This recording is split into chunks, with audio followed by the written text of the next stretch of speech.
আমরা দেখতে পাচ্ছি কিছু ছেলেপেলে তারা গাব পাচ্ছে। গ্রাম্য ভাষায় একে গাব বলা হয়। ইংরেজি শব্দ ভেলভেট এই ফুল বলা হয়।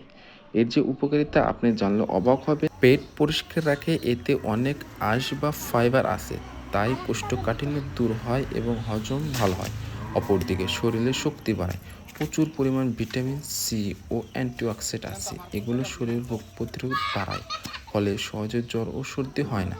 ত্বক ও চোখের জন্য খুবই গুরুত্বপূর্ণ এই গাবের ফল। আমরা বলতে পারি এতে ভিটামিন এ থাকার কারণে চোখ ভালো রাখে আর ত্বকে উজ্জ্বল ও সুন্দর করতে সাহায্য করে এই গাবের ফল। প্রেশার কন্ট্রোল রাখে, আপনারা জানলে আরও অবাক হবেন। এতে পটাশিয়াম আছে যা উচ্চ রক্তচাপ কমাতে সাহায্য করে, রক্ত ও বাড়ায়। এতে আয়রন থাকায় রক্ত শূন্যতা বা আমরা বলে থাকি অ্যানিমিয়ার রোগের জন্য খুবই উপকারী এর একটি ফল এবং এর খুবই কার্যকারিতা। ব্যথা কম হয় এবং শরীরের কোনো জায়গায় ব্যথা বা ফোলা থাকলে তা কমাতে সাহায্য করে। এই গাবের ফল আপনারা কাঁচা অবস্থায় খাবেন না, কেননা এর ভিতরে এক ধরনের কষ থাকে। পাকলে আপনারা এই ফলটি খাবেন এবং এটি ডায়াবেটিস